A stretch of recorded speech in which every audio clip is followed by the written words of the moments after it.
完璧などありえない。この世界は不完全だから美しい。もうバカバカバカ。何？俺は海賊王になる。なんて美味しさなの。力を渡した時に言ったことを覚えているかい？食え。違う、そこじゃない。変態。遅い。Hello and welcome to More Than Hentai, a podcast that is here to show that anime is just far more than tentacles and cat girls. There's also countless stories of love, loss, laughs, hope, horror, and happiness that are just dying to be found. And I, Brendan White, the Salt and Pepper Senpai, I'm here to help you find them. More Than Hentai is proudly powered by Audio Technica and Dash Water, so go upgrade your audio and hydration games today. And joining me on this episode is someone so nice you get to hear them thrice. That's right, it's my first ever three-peat guest here on the podcast, a man who has riffed with me about Call of the Night, Shangri-La Frontier, and countless other gaming and culture-related topics over the years. He's everyone's favorite cat dad who can be found on the socials at BenMCJ, all one word. Benny, you bloody legend, welcome back to the studio. How might you be doing? Three-peat time, and we get to talk about kaiju. How good is that? It sounds like a pretty perfect Sunday to me. Exactly, man. And I'm stoked to be back in here and very honored to be your first three-peat guest. So thank you so much for having me. And I'm really excited to talk about this show. That's it. Yeah, they do say good things come in threes, and three-piece feeds, three-peat guests here. Like I think we're primed for success here. And you and I are big fans of a Dirty Bird three-piece feed. Oh my goodness, I love some KFC. I love me some KFC. Might be the plans for dinner now. Ooh. I've got ribs. I've got ribs sitting there ready to cook up, so I'm good. My sister was down here earlier today. Shout out to Becco, and we went and had a bit of seafood on the beach earlier. But on Sundays, the same seafood shop, they run a seafood, like a fishmonger during the week, and on Sundays they bring out like their fishmonger van and park it beside this little fish and chip pop-up they do. So I picked up a couple of Moreton Bay bugs and some flathead fillets. So gonna do some bugs, maybe toss it through a bit of pasta tonight. So that's my dinner. I love me some bugs. Love me some Moreton Bay bugs. And they must have had them shipped down, obviously, because, it's best. One of the best things about Queensland is getting Moreton Bay bugs. If you like shellfish, seafood, it's a must-have if you're ever in Queensland as well. It's very nice, fresh, and everything like that. I completely agree. Like, I don't know if it's recency bias knowing that I'm going to have it for dinner, but I'd take a bug over a lobster, and that's a big thing to say. Bugs are so flavoursome, and they're more flavour. They're better texture meats. Like, I mean, lobster, you have to smother the shit out of them with butter. Like, you can have a bug on its own raw, like you would with prawns and so forth. So, yeah. Yeah, international listeners, Google Moreton Bay bugs and have a look at it, because it looks very much like an alien, or very much like a kaiju almost in its aesthetic. Like, it is a nightmare creature of a thing, but it is oh so tasty. Very good. Yeah, but it's good to have you back. We riffed about, maybe 2 months or so ago now on Shangri-La Frontier, which has just wrapped up its first season. Fantastically done. And I've got 4 episodes to go. Ooh, okay. I'm not going to spoil anything for you or the listeners, but if you're curious about Shangri-La Frontier, go back and check out this episode that is on the RSS feed. 100%. Like, I think it was the best new IP anime of last year. Was it the best anime of last year? Probably not. But best new anime, like IP series, I'd say, that's a pretty reasonable argument to make. It's a bold statement. It's definitely like, thinking out loud now, it's definitely in my top 5. Yeah. Free Run's number 1 for me. I'm so obsessed and in love with that. See, that was 2024 though. Well, it's debuted in 2023. Did it? You sure? 100%, yeah. Oh, it might have been just before the new year or something. Yeah, debuted in October, I believe. Did it? I didn't think it came out until like December. Maybe I'm really wrong. That's okay. Sorry. That's okay, because I think you're going to be right, though, in regards to the topic we're covering today, because, it's exciting. This is one that both of us have gone in collectively fresh-eyed about, because it is making its debut on Crunchyroll today. So we are recording on the 14th of April of 2024, and I guess we can jump right on into it. Now, title in focus, you half mentioned it at the drop here. Certainly did. Is a science fiction action shonen known as Kaiju No.8, that was written and illustrated by Naosha Matsumoto and has been serialized for free on Shueisha's Shonen Jump Plus app and website since July of 2020, with its chapters collected in 12 tankobon volumes as of April 2024, and has over 13 million copies currently in circulation. A 12-episode anime television series adaptation began airing today. As I mentioned, we are recording on April 14th of 2024, and it was produced by Production IG, the studio known for titles such as Haikyuu, Vinland Saga, Psycho Pass, Fooly Cooly, and Ghost in the Shell, to name but a few. Kaiju No. 8 is available on Crunchyroll and currently holds a score of 8.17 on my anime list. That is based off 4,400 unique user reviews, and it is currently the 1,634th most popular anime on the website, but I assume that number is going to skyrocket as these episodes begin to roll out. Ooh, baby, do we reckon it will? And full disclosure to the listeners, I've been really excited for this anime since probably early last year. I heard about it, and I saw the images, I heard what the storyline was and everything like that. Oh, yeah, sweet. I thought it was actually coming out April of last year. I was like, oh, sweet. Yeah, awesome. Rah, rah, cool. I'll check that out when it gets here. And then April came around. I'm like, where is it? And I'm like, oh, it's next year. Oh, cool. I'm going to go read the manga. So full disclosure, I've read the manga. I'm fully up to date with the manga. I read the latest chapter just this morning as well. So chapter 105 plus the B-sides. They've got 8 chapters in the B-sides. And so this is actually the first anime I've ever gone into where I've read all the manga first as well. So I was really, really hyped coming into this. I'm exactly the same. I haven't read the latest chapter, but I'm up to date minus the latest chapter from a week ago. It only came out 3-4 days ago. Yeah, so yeah, but the story of Kaiju No. 8 is as follows. This was taken directly from my anime list. Grotesque Godzilla-like monsters called kaiju have been appearing around Japan for many years. To combat these beasts, an elite military unit known as the Defense Corps risks their lives daily to protect civilians. Once a creature is killed, sweepers working under the professional kaiju cleaner corporation are left to dispose of its remains. Kafka Hibino, a 32-year-old man, is unsatisfied with his job as a sweeper. From a young age, he has aspired to join the Defense Corps and kill kaijus for a living. After a few failed attempts, however, he gave up on his dreams and resigned himself to the mediocrity that provided a decent paycheck. Nevertheless, when an ambitious 18-year-old recruit named Lino Ichikawa joins his cleaning team, Kafka is once again reminded of his desire to join the military. Following a chain of unfortunate events and an interaction with the junior sweeper, Kafka encounters a parasite-type kaiju that forces its way in through its mouth, turning him into a humanoid monster. With his newfound powers, Kafka aims to give his lifelong dream one final try.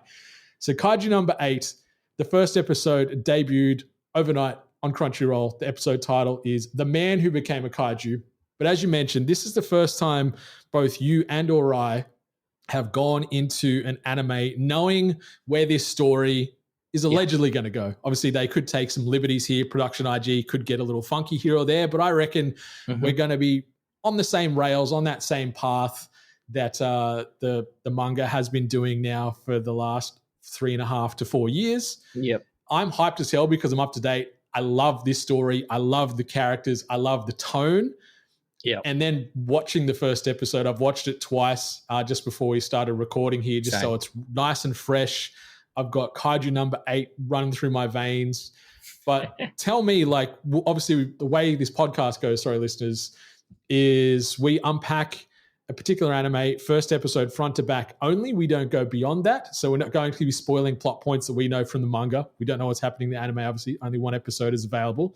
We're going to go front to back. We're going to talk about characters, narrative, tone, concepts, all that kind of stuff. And, give it some positive or negatives as we go. It's going to be completely honest and unfiltered and open here. So yeah, The Man Who Became a Kaiju is the first episode that we're going to be unpacking. Benny, what was your initial spoiler-free thoughts? What was your general impressions, general feeling after watching? Because you said you've watched it twice today as well. What's the vibe in the Benny McJ household today after checking this out? So I was lucky enough, my partner, she was around to watch it as well with me. So I got a person who hasn't read the manga's opinion on it as well. So feedback from her is she really liked it. It was really, really fun. She likes where it's going. So that's the very basic feedback of someone that hasn't watched it. So you can now take our feedback with a bit of grain of salt, because we're both pretty hyped on it after reading the manga, and we're both, like I said, we binged the whole thing, so we're ready to go on it. I think it's really well done. I think the small liberties and changes that they've made from chapter 1 going into this, because I will say it is the entirety of chapter 1 of the manga. Mm-hmm. The way they've padded it out and made the small changes that they have made, I think they've done that very, very well. The animation, I wasn't like looking at the trailers and the promotional artwork, I wasn't really sold on what they were doing. And then now seeing it fully animated, I'm really, really digging the style. The CG stuff that they use blended with the hand-drawn stuff works really, really well. The way that they've blended the two together is really, really great. And yeah, it really feels like a epic beginning to a saga. More than when you read the manga, and maybe, I don't know if you got the same sort of feeling I did, but I felt that it didn't give that same epic mm-hmm. feeling in that first chapter, whereas this feels a bit more epic, and I think it's because of the expansion out of especially the very opening of the show. That's literally only like half a dozen to a dozen panels in the manga. Like the opening shot in the manga is the kaiju already fully walking through downtown Yokohama, mm-hmm. whereas in this we see a little bit of peace right before the kaiju emerges. Yeah, I'm with you. Like, I wrote epic and big. Like, it feels epic in scale, obviously epic in kaiju sizing as we're introduced in this episode as well. But I think something that enhances the great content that you get from those manga panels is the use of sound in the anime. Yep. Like, the soundtrack in this anime, this first episode stands out above so many other first episodes that we've done on the podcast here. It is so big, and they use like classical instruments, and you get this real Godzilla vibe in these opening scenes, and then some crazy genre jumps later with music tonally as well. But it works so well to just build and build and build, and I'm all for it.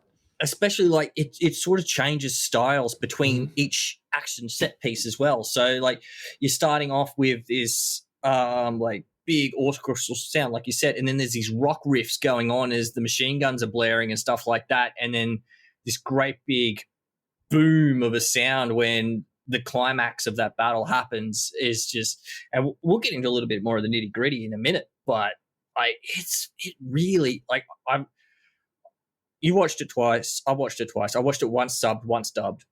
In both, the audio quality is just top tier, and the soundtrack is top tier. Like, this is a top tier production from a studio that has been on their top of their game for a long, long time. And I'm glad they've got this IP to work with. Yeah, production IG do not, or very rarely, deliver subpar content, and you can see them flexing their animation muscles here in this first episode, and it's really evidenced right from the rip. So we get a very cold open where we're seeing this contrast, like you said, of normal society in Yokohama. People are just going about their day, working, living, etc., etc. And we're just seeing general population just doing their thing. But I didn't see the tire factory. Yeah. Yokohama tires, sorry. I think due to copyright, they had to probably call it something else. Who knows? But we get this calmness then overlaid. We're getting like some military discussion over the comms about, okay, kaiju's been sighted. They immediately start to explain the size of the kaiju and like the power level or the power potential of this kaiju, just sort of, I guess, setting the stakes early. We're like, okay, so these things vary in size, vary in power, vary in potential devastation, magnitude. I love the shot of the fat army guy herding the civilians into the shelter. I don't know why, but I chuckled at that. Just because he had a very comical art style to his face, and then just the way he said things, like saying like get into the shelter or what, I can't even remember what he said, but it made me chuckle both times. Yeah, and that like that sort of minimalistic facial design is evidenced through most of the characters you meet. Like, there isn't a ton of detail in comparison to some of the other production IG jaunts that I mentioned earlier, but then it's really starkly contrasted to the level of detail in the environments and in the general background and foreground, where there is a ton of really, really impressive animation. But then some of these faces that you see are very minimalistic in design. They are still very expressive and get the point across. But yeah, it sort of is juxtaposed very interestingly compared to the rest of the scene and the rest of the frame. But then we start to see the hoorah moment where we're seeing the military commence the attack against this kaiju, and it just builds really, really quickly. Like straight away, you're on the edge of your seat. Straight away, you're like, all right, machismo, let's get it. There's death, there's destruction, there's missiles raining in from helicopters. And then we get introduced to the 3rd Division and Mina Ashiro, who is clearly one of the heroines, one of the leads that's going to be throughout Kaiju number 8. You can see that she's just a bad bitch, and I mean that in the best way. Fucking awesome intro. Yeah. Like to just straight up just jump out of a helicopter, superhero landing on top of a building. And and it's like she does the full on like superhero landing where the whole crater appears at the top of the building where she lands and quickly runs into a position to line up her shots. There's actually, for the manga readers, and if you're watching the anime later on, and you'll notice there's actually a couple of very, very quick shots of before that. I think it's even the guy that says, it'll probably be the 3rd Division. I'm pretty sure that's one of the characters that is you'll probably meet maybe episode 3, I'm going to guess, at this stage. And there's a pink hair guy in the restaurant, and then there's a little girl as well that you see on a train. So without spoiling it, these are characters that are going to come back later. Yeah, some little Easter eggs there for the readers to go, oh, I know that person, or I know that person. It's interesting to see some of them translated, unless they were part of like the cover art. It's just always black and white. So knowing how they translate to the animation side. And that's kind of like the green hair guy. I'm like, I don't know if he actually has green hair in the manga because I can't remember a color image of him, unfortunately. I do tangent a little bit. I do enjoy I can't remember every chapter released, and they do have, the 0.5 one where they show just the covers and the colored artwork. I do like that they utilize that on the app or the website, because it's a nice way to break it up and show a little bit more depth to some of these characters. But the introduction to Mina, you can really see immediately, okay, this woman means business. She's very impressive. She's the head of the 3rd Division, very agile. She got a big ass gun. Yeah, big ass, like, doom bringer of a weapon. And during this whole moment, when you see her jump out of the helicopter, hero landing, really cool scene there on the top of the building, whips out this giant gun, and then it's just a one-shot kill to this kaiju straight through the heart or straight through the core. And it's badass as hell, and it's really, really, really well accompanied by the soundtrack in this moment. Like, we're getting live action Godzilla vibes as far as big, grand, epic sound overlaid by this cool hero moment, and then instant death to the kaiju. And there's this really awesome scene here just before we get a very brief flash of the Kaiju number 8 title card, where that one-shot kill has happened. The kaiju falls down dead, but it's got a really tight shot of the kaiju's eyes, and the animation on the eyes was stunning. But then we're getting the blood raining down from this one-shot kill and explosion from Mina, and she's standing there, and the camera is sort of framed just behind her, so you're getting this shot from behind, blood rain everywhere, kaiju eye, and I'm just like, all right, I am in from this moment. Like, this is badass, this is brutal, this is epic, and I want more of it, Benny. Yeah. I was the same. I was just like, oh yes, they've basically. There's a shot you'll see if you look in the trailer, and it's going to be at the end, towards the end of episode 2 or midway through episode 2 anyway. There's a shot in the trailer where there's blood raining down on Kaiju number 8 himself, and it's like, oh, they're using this very, very liberally, and putting it very much at the start of the episode. It's like, oh yes, I know we're going to get some really awesome fights and really powerful imagery that's going to go along with it, especially knowing where the story actually does go in the future. That gives me so much hope for where this series is going to go. I'm so excited, because we are up to date and so far ahead, we're 3.5 years ahead of the story from where the anime has just debuted. We're now probably at least 5 seasons deep. So it's a good and a bad thing. The manga is a fantastic read, fantastically illustrated as well. But this was a really, really, really great hyped couple of minutes here. And we didn't get the OP. We just got a very brief flash title card, Kaiju number 8. And then we're introduced to one of our other leads, Kafka Hibino, who is part of the cleanup crew. And there's a cool moment here as well when we do get introduced to Kafka, where we see, you know, the Yokohama crowd starting to pool around this kaiju attack, and the media, you know, they've done great. It's killed already. Da, da, da, da. And then they're like, oh, there's Mina. And there's this really cool contrasting shot where she's the focus of the crowd. Everyone idolizes her. She's walking from east to west. And then Kafka, who's behind the crowd, no one knows who he is. He's just a lowly cleaner walking from west to east. And there's sort of this contrast and diverting paths of the two together. Yeah. And it's really, you just see really like clean. This hole in the crowd where you can just see Mina's face just walk past perfectly. I love that shot. Loved it. And then he bumps into the little news guy. And he's like, oh, excuse me. And just keeps on going about his business, really, because he's got a job to do now. He's got to go clean up some kaiju gunk. He's going to get some overtime for it too. That's it. And yeah, we get this really great line because we've got some voiceover work here happening with Kafka doing some narration. He's like, when their battles are over, that's where our battle begins. Because he's part of the cleanup crew. He's just a humble sort of servant for the Japanese government, I guess you could say, as far as cleaning and doing his things for the government, the military. And I really like this scene where they're just showing these guys and girls working with like surgical precision, breaking down this kaiju. Like there's people peeling back the skin, taking away the organs, cutting apart this. Like it's a well-oiled machine. Climbing rope that they had up on top of the kaiju, and like they're ascending to it and then hooking onto the thing and then moving across. You get the little drone that flies in over to Kafka and asks him for a drone sample. And one thing that, did you watch it in sub or dub? I did both. And the voice work, like you said, and you touched on it at the start, voice work, whether you're going Japanese or English, both phenomenal. I love both. It is a top level dub. But I love that the drone, when you listen to the English dub, it says arigato. When you listen to this Japanese dub, it says thank you. So it's just a nice little touch there. But the other thing, like, is you get the little name flash for Kafka Hibino.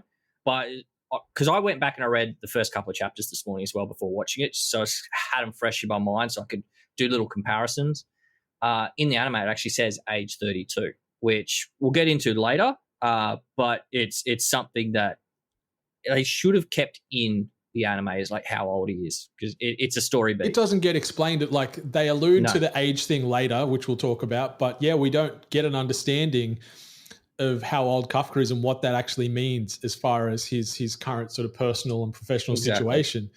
Yeah, I really love this whole scene where we're just seeing the professional. He's showing that he knows what he's doing. He's good at his job as well. Like he's saying, hey, I need the heat chainsaw to cut through this bone or something along those lines. And then that leads into the next scene with the gentleman like hoisting the organ up, which I assume is like a stomach organ or something along those lines. And he's like, no, don't, it's not settled yet or something along those lines. And it just bursts and then acid goes on this guy's leg. Yeah. And I like how cool, calm and collected everybody is in this moment too. Like, this giant kaiju organs exploded and shot acid on this Kaiju Cleaner Corporation employee.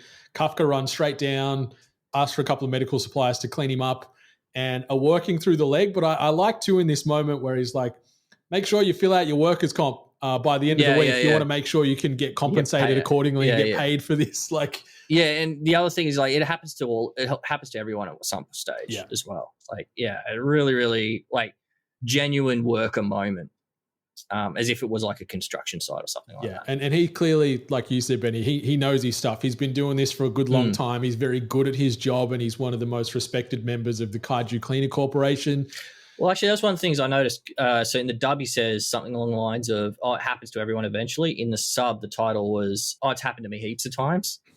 So I was like, I don't know why you changed that line, but anyway, that's one of those things. That's a big change of context where one, it is, isn't it? It makes him sound like he's not very good at his job and he's always getting burnt. And then the other time it's like, oh, it just happens to all of us, so don't sweat it. So just chill out, man. It's all good. You'll be fine. Yeah. So that scenario happens, and then Kafka gets transferred to entrail duty, which no one likes. No one wants to be dealing with the intestines because anyone that knows anatomy knows that poo and things like that is made and transferred through the intestines. I love that they still censored all the everything in that regard. I wrote the exact same thing in my notes. I said, I love a good poo blur because that is a nice trope from anime where they blur poo and vomit and any type of bodily fluid you go exchange. look at the manga panel, it's the same thing. It's censored, pixelated manga. Like they've done, it's an intentional choice. Yeah, it's so good. So I had a little bit of a chuckle there, and yeah, so he's working his way work through to the end of the shift, and then it cuts forward a little bit to Kafka at home, clearly stinking up his apartment because he's got remnants of kaiju intestine and poo all over his person, and he's got the telly on in the background, and it's focusing on the recent battle that played out in Yokohama, and during this news flash, we can get further evidence of just how much of a badass Mina is, because she's the focus of this. She's the star of the 3rd Division. She's one of the fastest risers within the Defense Corps, things like that. So it's really building up how much of a badass she is. But then we get a very brief flashback to little baby Mina and baby Kafka. Well, not baby, like they're young children. And young babies, yeah. They're kids, and they grew up together. They were friends together. And you see, even at such a young age, we get this very brief flash here, and it's further explained later on in the episode, but they promise to fight kaiju together. And you're like, oh, okay. So what happened? How come she's the star of the 3rd Division and Kafka's here stinking like kaiju shit? What's going on? Mm-hmm. Yeah, it leaves questions for the viewer, which is really, really good. And I love that they showed like how much of a slob his apartment is, because it gives a bit more context as to maybe this is why he hasn't succeeded. It's setting up all the clues as to why he never made it to the Defense Force to begin with, which is really, really cool. And it's just, you look through some of that apartment, like it's atrocious. It's like, this guy's been single a long time, and he's staying single for a very long time as well. Ain't no woman coming back to that place. No, especially when he's thinking of kaiju insides all the time. Every day. So I get it. He's committed to living this life of solitude because, he doesn't feel very good about most things, I guess, and he's just accepted defeat in life in every sense of the word at the moment. So we then flash forward to the next day, cruising along the highway on his little Vespa, arrives to the office, and then we're introduced to the new part-timer who has intentions to join the Defense Force. Ultimately, he's just a young 18-year-old kid, Ichikawa, and he's got a cool vibe about him, got a cool look. Yeah. I'm like, all right, he's going to, like, obviously we've read the manga, we know what's happening, but you can already see that aesthetically he stands out amongst all the other drones within the Kaiju Cleaner Corporation. He looks like a bit of a mover and a shaker. And we get some context here where we found out that, Kafka quit attempting to join the Defense Force. We don't know why. He is curious, like as in Ichikawa is curious as to what's happening. And Kafka's like, oh, don't worry about it. If you give up, that's all fine. But when you get older, you'll understand sort of scenario. Yeah. But then Ichikawa snaps back and he's like, I'll never give up and I'll die before I don't get to what I need or what I want to achieve. So you can already see that Kafka's the quitter, allegedly, where Ichikawa, he's fighting till his last breath to get everything he wants in life. So I'm like, oh, okay, there's a bit of a contrast here. I like this.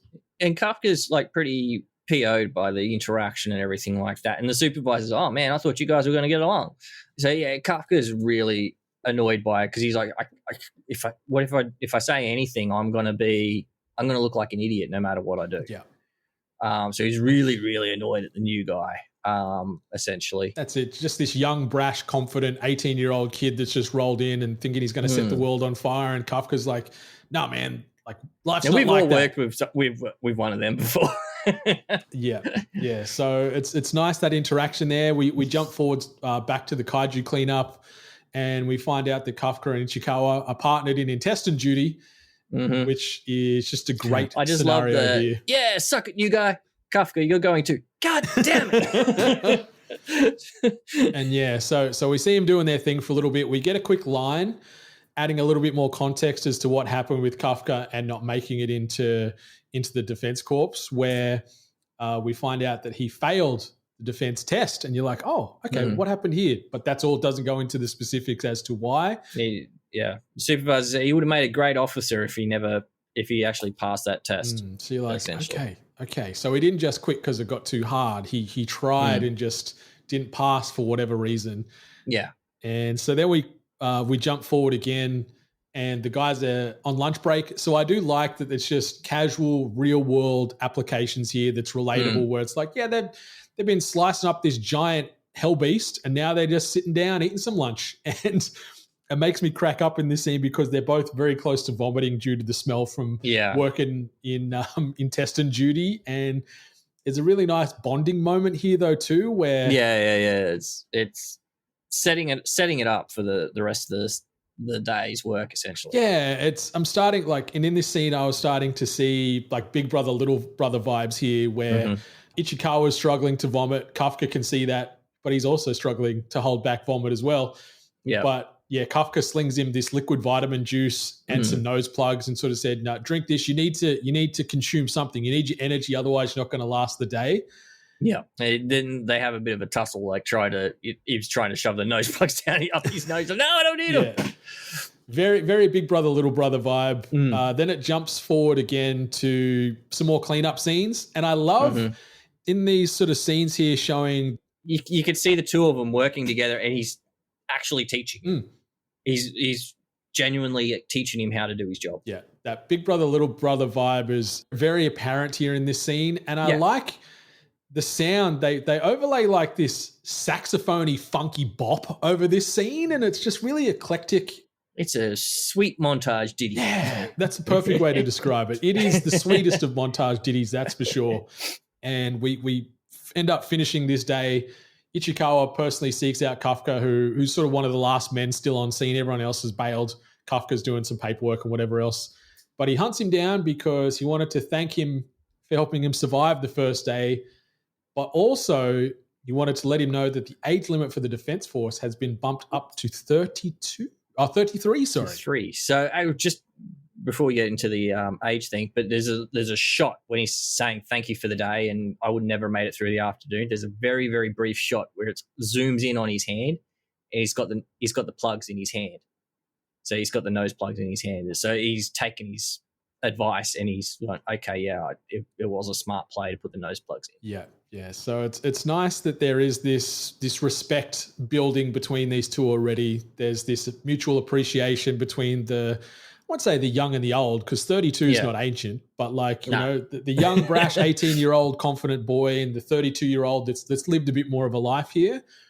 And they've come to a bit of a common ground here, a bit of a mutual respect and adoration. And yeah, Ichikawa, when he mentions that the age limit has been bumped to join the Defense Corps here to 33, you go, okay, so maybe that's why he's accepted that his life is what it is for now, because he's clearly close to that past age. The age gap. Yeah, exactly. And so, and that comes back to my earlier point where I said I kind of wish they left that his age is 32 in at the start when they first brought up his name tag title card, because that plays into this part of the story. He's 32 years old. And now that you know, the age limit has been raised to 33, he still has a chance. So maybe the age limit was 30 or something. I don't know. I can't even remember what they got into on that part, because there's so much other awesome stuff that happens in the manga that's far more important. But then I think it was and this is one of the other things that he just says, it's because there's not enough youth or young people these days or something along those lines signing up. But you go back and read the manga, they actually, well, at least the English translation says it's due to the low birth rate, which is really mirroring the way that Japan's currently, Japan's having a low birth rate crisis at the moment now, as well as I think there's several other Asian countries. I think Korea is the other one that comes to mind off the top of my head. So it kind of mirrors that sort of situation a little bit with the real world. So yeah, I kind of wish they explained that a bit better as well and kept that from the manga. But again, minor thing, just something that adds a little bit more context and flavor for the main story beats. Yeah, I do. Essentially, I do like just these little crumbs, these little kernels that they're adding to the story as it goes, just to build out this world ever so subtly. Like you said, it's just a little piece of information that can just add to the depth and the realness of the world, and also add to us understanding Kafka's situation here. And Ichikawa, in sort of this announcement as far as the age getting bumped to 33, he said he wanted to highlight this to Kafka because he could see how torn up about it he was, talking about the Defense Corps earlier in the day when they had that exchange at the cleaner office. So he's a very observant young man, even though he's a bit overconfident and whatnot. You can see that he's a smart kid and he has a high level of respect as to what's going on and pays attention to what's happening. But yeah, the next moment after they have this scenario here where there's the announcement as far as 33. He's like, yeah, thanks, man. I appreciate that as well. Like, yeah, there's a bit of a mutual respect back and forth happen here very quickly. Yeah, but the tone immediately changes because out of nowhere, Yoji appears and it's primed to eat Ichikawa in one fell swoop, mouth open, teeth gnashing, ready to chomp down on this young 18-year-old go-getter. Too. Oh, yeah, he is not a good-looking beastie, that's for sure. Big bug-eyed spider thingy looking. Ugh. And anyone, I think, that hasn't read the manga and is watching this situation, it feels like Ichikawa is going to die in this moment. It feels like he's going to be a sacrifice to the broader plot to maybe provide that final bump for Kafka to be like, I'm going in the force, I'm going to do this for Ichikawa type of thing. But no, the old man, he's a spry, nimble old 32, that's for sure, jumps to action, dives in, saves Ichikawa, avoiding him from the big chomp from this Yoji here. And then he tells him to run and call the defense force. He's going to stay and fight it and distract it, allowing Ichikawa to get away. Ichikawa's like, nah, you're being silly. Don't be a hero. Come out with me. And the older man wins in the persuasion check here. Ichikawa disappears. And then we get this crazy fight scene of the Yoji chasing Kafka throughout Yokohama. Yeah, basically just straight up just running through all the blood-splattered walls and everything. Because, like, the cleanup crew is just basically trying just to take apart the kaiju that's still there. So a lot of the walls and roads and everything's still very, very damaged. Blood splatter is still everywhere. And they're still expecting it to be done in a week. Which is insane. This thing's just like a skyscraper-sized monster. And, they're going to break this sucker down within 7 days. Come on now. Yeah. So anyway, he's running through the streets and this thing's taking swipes at him. He finally sees and this is, again, something that they expanded on from the manga. It's like, so we mentioned earlier the opening sequence with the main kaiju and all that sort of stuff and how that was expanded on from just a few very, very brief introductory panels to actual full-on fight scene, essentially. And this is, again, something very similar. Is this whole chase isn't really well depicted in the manga. So this is something that fleshes it out for the better. And he finally finds a small building that he can run through and he gets in there and the little kaiju, the Yonju, can't follow him in there. And he starts having another flashback to Mina again when they were kids and the conversation that they had to where they just said they were going to destroy the kaiju. Really, really sweet look at how they actually were as kids too. It really was. And the final scene before they jump to the flashback where Kafka does the big hero moment jump out of the window. Falling multi-stories. I love in anime or in media in general, I love a good rotating camera shot during a window burst like that. And we get this little cool hero moment. I love the shot of the blood, the piece of glass hitting him in the cheek. And then when you go back to the flashback, he's got that exact same scratch. So I think that's what's supposedly it's triggering the flashback is the glass hitting his cheek. It reminds him of when they survived a kaiju attack as children. I wrote that exactly in my notes there. So I'm glad we were on the same path there. So we flash back again to Kafka and Mina as kids. Mina's sort of hunched over on this hillside crying, saying, they've lost everything, lost her cat, lost family, friends, the school, everything's been destroyed. A little calico cat. And there's a nice shot on the fence where it says like Mina and Kafka best friends forever or something is like written on one of the posts and the other one says Miko, like in tribute to Miko or something like that. And it's got a little flower wreath hanging over it. And Miko is the little cat that she's lost. Yeah, it's a beautiful scene. Very, very beautifully animated to this scene and seeing so well animated. The contrast because they're on this hillside. It's green and lush and the sun's setting. It's beautiful, but then they sort of show Yokohama from the front on and it's on fire. It's smashed to hell from this kaiju attack. So many people and so many things they know and love have been wiped from the earth. But they have this simultaneous moment here where they're like, you know what? I'm not going to mope. The world is not over today. and they both say in parallel, one day I'll join the Defense Force. And then they agree to join and wipe out all the kaiju together. And yeah, it's a cute But you're moment. still in elementary school. So are you.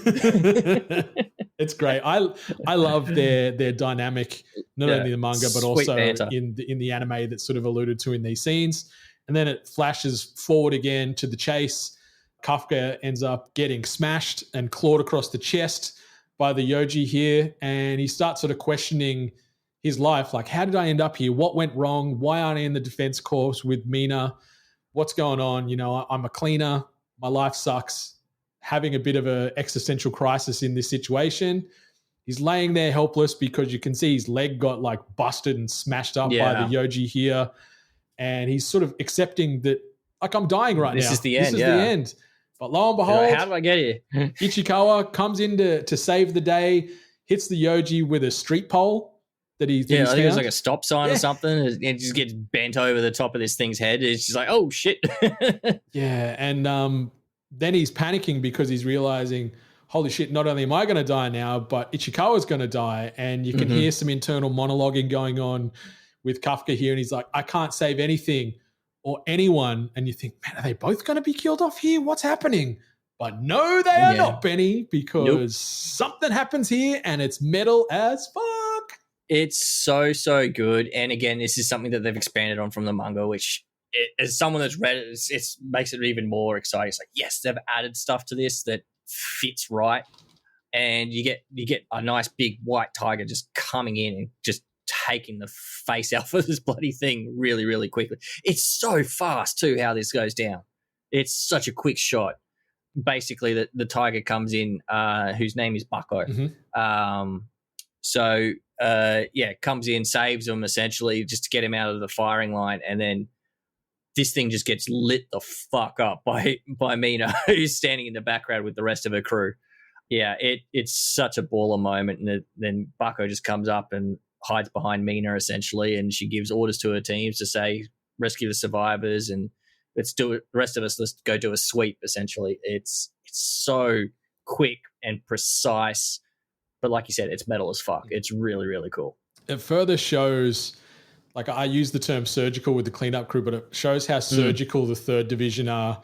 Yeah. Or just the Defense Corps in general, because like you said, Bucko comes out of nowhere, does its badass tiger attack, but then like, and this Yoji is just quick. Blown to bits within an instant. Like you blink and you miss it. And it just further goes to build on how much of a badass Mina is.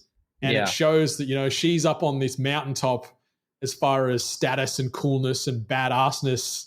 And Kafka is literally down in the kaiju guts as just the cleaner. So you can see the gap between them, even though they committed to kill kaiju together all those years ago, there is oceans between them now as far as where they are in life. And I'm very curious in this moment, even though I've read it, but like from a viewer, I'm like, man, what happened here? Why is there so much difference in impressiveness between the two?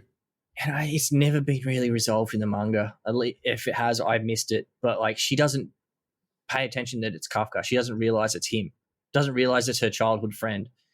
And if she does, she doesn't care. It's kind of weird to me in these scenes, because she just tells the other members of 3rd Division. Yeah. But she knows it's him later when they see each other in further chapters in the manga. So I don't know how she didn't see who it was in this moment. I'm guessing she was just in kaiju kill mode. The job's over. I'm heading home to have a bath, which we'll talk about later. Not in a weird, creepy way, but just that's what happens post credits. I mean, it's called more than hentai, mate. Yeah. We keep it above the belt here, Benny. We keep it above the belt here. But yeah, so Mina and the 3rd Division save the day. Fades to black. Scene then jumps forward a little bit, and we see Kafka laying in a hospital bed, his leg bandaged and plaster casted up, and he's laying there reflecting on how damn good Mina is, how he was left in the dust by her. Still just self-reflection on where he's at as a human and, you know, what went wrong. We find out that Ichikawa is in the hospital bed beside him. And then we get this really cute moment, or a sweet moment is probably a better way to say it, where he thanks Kafka and says how cool he was today and how he should think about attempting to join the Defense Corps again. And that like gave Kafka that motivation he needed to sort of get out of the pits of despair that he was in right at that moment. I love that it's also because the line that he has with Mina when they were kids is that we'll see who's going to be the coolest officer, and all of a sudden it's he's got someone that looks up to him and has already thanked him, and they've built this very, very small bond, but a bond nonetheless. Has just said how cool what he's done today is and everything. It's just that last little bit of inspiration that he needed to say, yeah, I am going to give it another crack. This is my last chance. I'm going for it. I'm going all out for it this time. And then smacks himself in the head. The lovable, bumbling idiot, Kafka, in all the right ways. But yeah, I like it's just, subtle storytelling, subtle plot direction as far as moving things forward, where they overlay these little lines or these little not throwaway scenes, but these little scenes from their past into the future. And that references how cool Kafka was all he needed to go, you know what, I'm not done. 32 is not 72. I've got a whole life to live here. I'm going to give it a crack. And he's got his fist in the air like, yes, I can do this. I'm going to do this. And you start to see this like silhouette of like flying wings behind his head. And you can hear the fluttering. And you're like, what the hell is going on here? And he lowers his fist, and you see this flying kaiju bug, and it dives straight down Kafka's throat. And you're like, oh no. What? I just love the sound effects in this moment too, and the voice acting as well, because he's just and then as soon as he goes to say kaiju, he's like, it's like straight down the gullet. And then it's this transformation happens. Instantaneous. It's so instantaneous. And that's the thing is we read the manga, obviously. So in the manga, it's very instantaneous because we don't have the panels to show it, but to show how, I don't know, it must have been jarring for the human body, demonstrated and animated here, and you can see him just shaking around and writhing in the bed, and Ichikawa's like, sir, are you okay, and all this sort of thing, and trying to just make sure what's going on. And he finally gets up out of bed and walks around the corner and pulls back the curtain, because they haven't been able to see each other this whole time, and there he is in all his glory, is the soon-to-be named Kaiju No.8. Yeah, so nameless at this point in time, but Kafka has transformed into some type of kaiju-like creature here. Semi-humanoid still, but you can tell he's still kaiju and monstrous in form. Yes. Love the character design in Kaiju No.8 form. Like, so many of the character designs are so fucking cool. Phenomenal. I mean, you mentioned it earlier because we've talked about the manga a few times, but the 0.5 chapters that they do where it's just the artwork and it's full color pages, it's stuff you could turn into a poster essentially, or big promo artwork. And I think even some of it's been used as the volume covers and things like that as well. It is so damn good. It's so cool. So much of it is very, very cool. It's very pretty, even though it is like a little bit nightmarish in some of the character models and the designs that they've come up with. But yeah, I love the Kaiju No.8 model. I love the design. I love the color palette it's used. And I love that he's sort of got like a stripped back skull head, and then just this giant hulking muscular body that's black with like neon pops of blue through it. Yeah, it's so cool. And the eyes glow blue and things like that. It's really, really badass. Yeah, he's a bad mother effer, as we'll find out in future episodes or in the manga. But they have this freak out moment here. Very, very comedic, very slapsticky. The little look at him, and he's like, what? He's like, he looks in the mirror, looks in the like reflection of the window behind him. He's like, huh? It's just this instant confusion of what's going on, like no idea what's happened to him. And then the instant freak out was just hilariously perfect. Yeah, and he's trying to be like, Ichikawa, it's me, it's Kafka, I'm still the same, it's all good. And yeah, they have this freak out moment. Yeah. And then there's this random old guy who's clearly a patient in the hospital walking down the hall, comes past. And so beautifully comically animated too. Just very Looney Tunes-esque, this old guy just walking. It could have been something straight out of One Piece. This old guy just walking down, and all of a sudden he just pulls out his phone and he starts ringing to report that there's a kaiju in the hospital, essentially. It's so great. And as we cut to credits, we get Ichikawa saying, "We need to run, sir." And then, credits hit.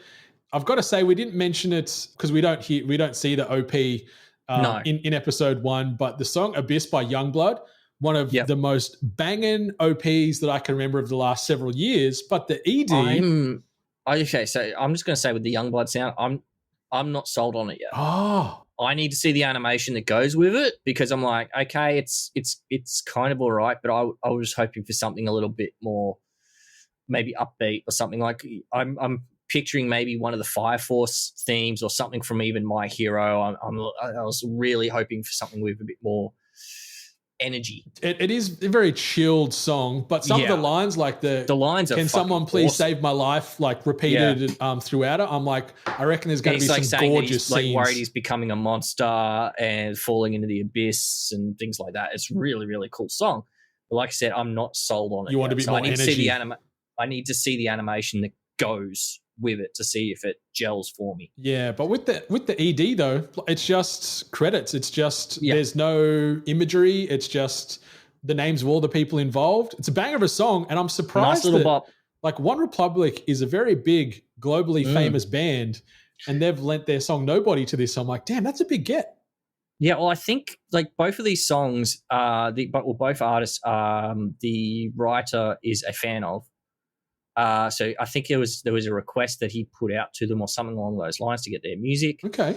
And I think both of these songs are unique, or they haven't been released until this anime, if I'm not mistaken. Now, I could have misread that or misinterpreted that or something along those lines, but Abyss is a brand new single from Youngblood. He only released it a few weeks ago. And again, it was lined up to line up with the anime. And I'm pretty sure Nobody is in the same vein. That's pretty big. Like that's impressive.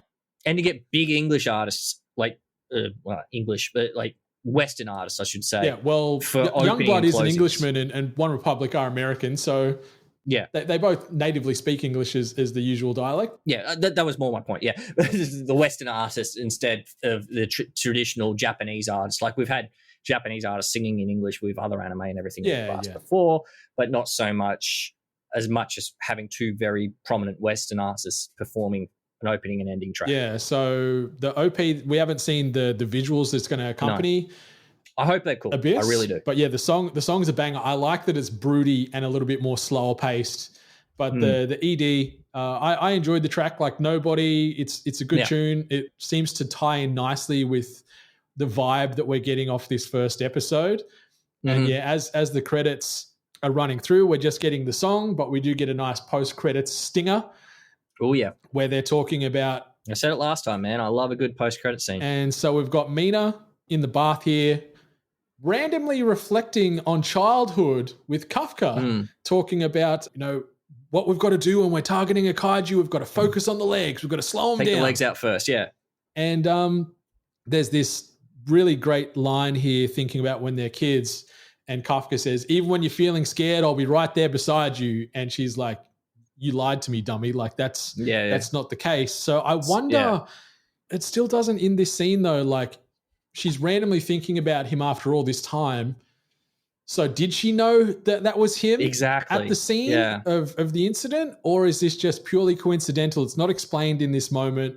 So it leaves you thinking, is she just still very fond of Kafka after all these years and is curious as to what her friend's up to? Or did she go, that's him, but because I'm straight-laced, head of the 3rd Division, I just need to be professional and not say anything. So I'm like, which Mina is it? Which one have we got here? And yeah, she gets a phone call here in the bath from the Defense Corps about a kaiju that was sighted in the hospital in Yokohama. And she's like, don't worry, I'm going to deploy my team immediately and put it down. End of the episode. And you're like, oh boy, run Kafka, you're in trouble. You're in the shit. Bako's just chilling on the floor having a nice nap. I loved this episode. I think it was really, really well done. I was really concerned and worried that they were going to end it at the end of chapter 1. I'm glad they did the post-credit stinger because it kind of sets up the second episode a little bit better. I was kind of hoping they'd probably try and incorporate, but I was like, you're not going to have enough time in the 24 minutes to do chapter 1 and chapter 2. Just because chapter 2, you get more time with Kafka in his kaiju form. And it helped sell the story a little bit better to a new audience. That said, I think they did a really, really good job. Like I said, my partner hasn't read it. Besides, she knows that I read it, and I showed her the trailer, and I was really hyped on it. She's like, yeah, that's really, really good. I want to see more. I want to know more, everything that goes along with that. So I was concerned it was going to end with him finding out or being turned into a kaiju in the hospital, which it did. But I think they nailed the tone and the imagery and everything else about the episode to set it up to make people want to tune into the next one. Yeah, it landed everything it set out to do here, I feel, in this first episode, whether it be, for fans of the manga, hoping that the translation to screen was going to work. I think it did very, very, very, very much so. Production IG nailed the animation. Mia and Kamiya, so there's two directors that are helming Kaiju No.8 at the moment. They did really well. I think Yuta Bando, who helped put the soundtrack together, phenomenal choice and phenomenal usage of music in all the right moments. And I like that it genre jumps throughout the episode. It's not just one note. It's not just all heavy guitar riffs. There's funk. No, it's everything. Yeah, it feels alive. That's a perfect way to describe it. Yeah, the music feels like a character in this anime in a way. The sound effects, the voice work, the music, it especially, like we've talked about it so many times now, but coming from being a manga reader where you don't get those things, even just having the color is so brilliant and brings it to life, which and I think I'm just definitely going to have to read a lot more manga before they become anime now. It's one of the ways, because I'm just genuinely so impressed with how well it's done. I think I talked about it last time we were recording for Shangri-La, how much manga I've been reading lately, and I've been reading all of Jujutsu Kaisen. I'm not far past Shibuya arc now in that, but I do need to go back and read more. But it did really, like, watching the anime and just seeing where they've filled in the blanks and things like that with the anime and the different ways that they've done the certain scenes. It's like, it really has made me want to read manga a lot more, which is really funny to think about it that way. But it's made me appreciate the art form of anime a lot more as well. I'm with you, man. Like, I only started reading manga, I wouldn't say full-time, but like more regularly over the last few months, more so because I'm so up to date with most of the anime I consume. I'm like, I need more. I need to know more. So yeah, like I'm fully up to date with JJK. I've finished all the solo leveling stuff. I'm fully up to date with Kaiju No.8. So I think you perfectly described it just before, where you said manga, like, it makes you appreciate the material so much more, and you can get more context, more nuance from some of those panels in comparison to the anime. And then it's inversed as well, where you can get more storytelling and more impact in the anime. Instead of it just being a static panel, you're seeing these fight scenes or these big moments animated, or the emotion conveyed more when it's animated as opposed to just being a static panel. So we're winning either way. And man, I'm so hyped for more Kaiju No.8. So I think it probably is a bit of a rhetorical question here, but you're definitely going to keep watching. Oh yeah. Especially when I know exactly what happens in chapter 2. I'm really, really cool to see the fights that are coming up. Not just chapter 2, but all the other chapters that lead to the Defense Force stuff and everything that happens down the line with other kaiju that come along. And it's going to be a hell of a fun ride. The other cast of characters, like, I can't wait to meet Shinomiya. I love her so much. Yeah, Shinomiya, and then Hoshino. I want to meet Hoshino so much as well, because I've heard the snippets of his dub voice actor, and I'm like, yes, he's sarcastic and rude, and that's exactly how I pictured him in my head. But also, Shinomiya and Hoshino, they've both got their own B-side story arcs in the manga that they've just been releasing on the side, which I really, really hope they bring them in, even if they're filler arcs in the anime. I hope they animate them as well, because they slot perfectly into the story, and it gives more character background for those characters. I think they will for sure. I feel the marketing machine behind this is as big as I can remember, and I feel this is going to be the next big hit. I haven't seen it as big as this since Mugen Train. Yeah, that and probably Chainsaw Man would be the other big one where they went, you know what, we've got a winner on our hands here. Let's throw a lot of money behind it. And the marketing. Like JJK didn't get this sort of treatment. JJK season 2 got a little bit more marketing behind it after the success of season 1, but like I don't like Chainsaw Man. Yeah, I think that's probably the most recent one, but yeah, Mugen Train was the other one that I remember had a huge marketing budget too. Yeah, I feel this is the next big thing. This will be like Solo Leveling is definitely going to be one of the other new pillars of 2024, but I reckon Kaiju number 8 is going to be right up there as far as new IP for 2024, and I'm not sad about that because Solo Leveling phenomenal. Kaiju number 8 so far after episode 1. Phenomenal. I can't wait to see where the next 11 episodes take us. I'm sad that it's only a 12 episode first season. Yeah. I'm going to go back through the early chapters and try and work out where it's going to end now. But the other anime, just before we move on, that I think deserves some shout outs for being best new IP this year is Delicious in Dungeon. Can I just talk about that for a minute? Because I fucking love this show so much. And like, I like Solo Leveling. Love it. I think it's fantastic. I haven't finished it.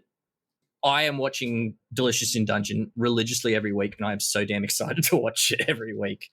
It's so much fun. It's such a sweet, easy to digest and lovable anime, and I hope you do an episode on it soon.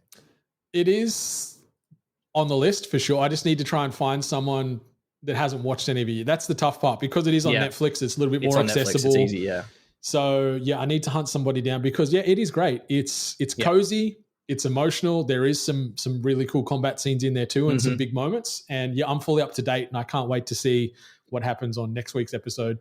Because so we've been watching it as part of our Sunday night dinner routine in our home. So I'm looking forward to watching the latest episode tonight. I'm really excited and I just have a ball watching it every week. It's something you need to add to your watch rotation, listeners. It is a cheeky weekly drop as well. So if you are listening to this episode on the 14th of April, I think there's 15 episodes. 15 episodes, 13, 14, 15 episodes so far. Yeah, and I think the first season is slated for 24 if I remember right. So we've got another 9. Should be running through till July is what I last read. Yeah, so check it out on Netflix. Well worth your time, just like Kaiju number 8. I cannot wait to see. Sorry to sidetrack us from there, but I love that show so much as well. So yeah, you're a big fan, and I'm with you. It's great. It's one of the best new anime of 2024. Yeah, for sure. Yeah, and hey, if you the cast, like most notable English voice actor in that, Emily Rudd, who was most recently Nami in the live action One Piece as well, is Marcel in that. Damien Haas, who has been in like Final Fantasy, no, not Final Fantasy, one of those Japanese RPG games, and I think he was in My Happy Marriage. Yeah, which he is was the lead. One of the best anime of 2023. Listeners, he's Laos in that as well, and he's from Smosh. If you know Smosh from YouTube, really, really, really fantastic voice cast in that too. So definitely check that out, and yeah, definitely check out more of Kaiju number 8 if you haven't watched this first episode yet, because knowing full well what's coming up, these action set pieces that I'm really looking forward to watching play out, and these other characters that are going to get introduced. I read the latest chapter. You said you haven't read it yet, but reading the latest chapter this morning on the couch before I turned on the first episode, I got really, really excited, and I was like showing my partner. I was like, "Oh, see this person here. They were like back way at the start, and like we're 100 chapters removed from this person and everything and they've returned." And I don't want to spoil it for you because I hope you have the same emotional reaction I did. I got really, really excited and I was so happy. I'm going to read it after this because I'll report back. I'll message you offline. But Benny, let's jump into the last word presented by our friends over at Japan Crate. Experience Japan through snacks and knickknacks via monthly package drops courtesy of japancrate.com. And while you're there, be sure to use code 8bit15 at checkout to save yourself 15% off and also receive free shipping to anywhere on planet Earth. So Benny, what is your last word or words or thoughts on the Kaiju number 8 first episode? I want to join the Defense Force. You're too old. You're past 33. You're past out. 33. I can't do it anymore. God damn it. Too late. We're both too late. Maybe I'll get turned into a kaiju. Maybe. There's far worse ways to go, but yeah, it's great. I can't wait to see where these next 11 episodes go. I think both you and I, like, this is how much we love the manga, is both you and I have said we want to get Kaiju number 8 tattoos. I want to get a Kafka Kaiju tattoo somewhere.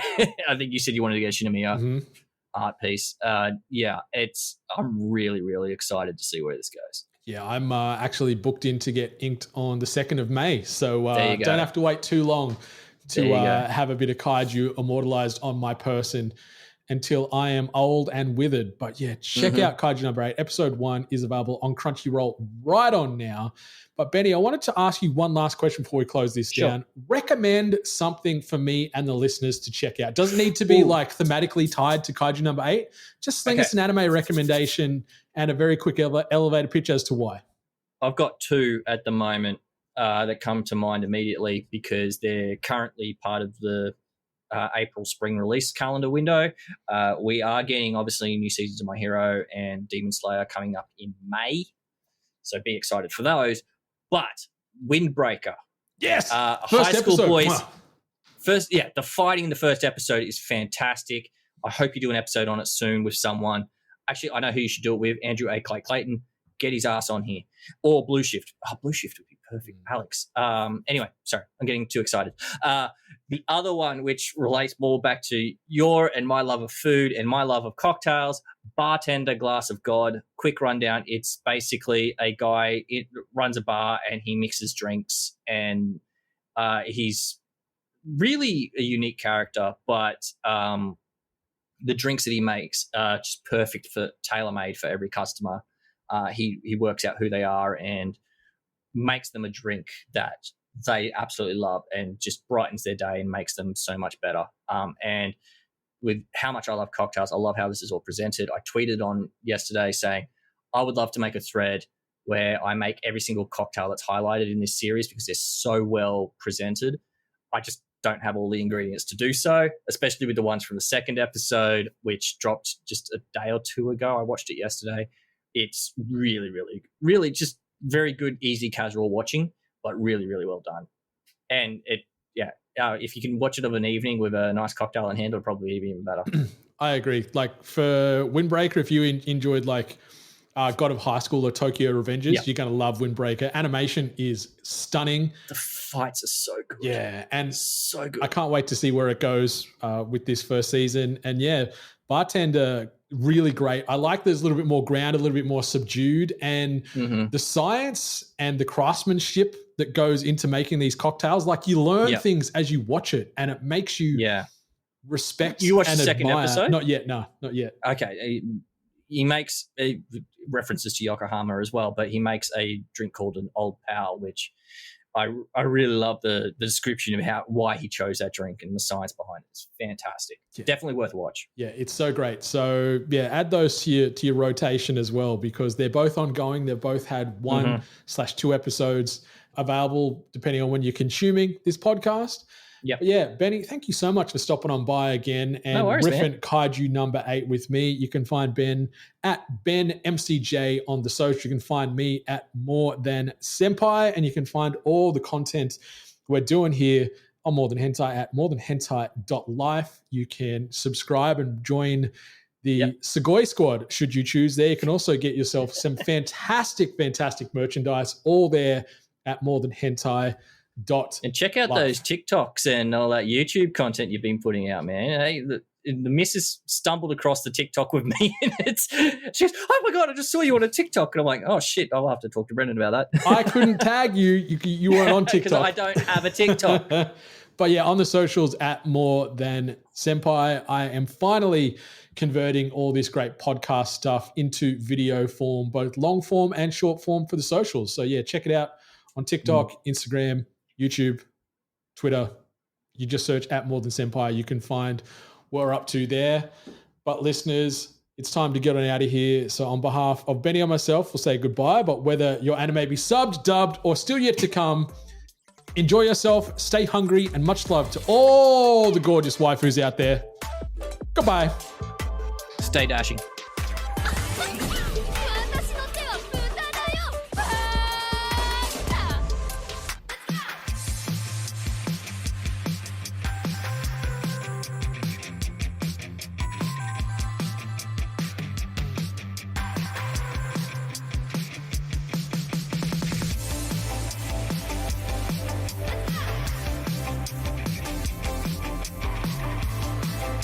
Bye.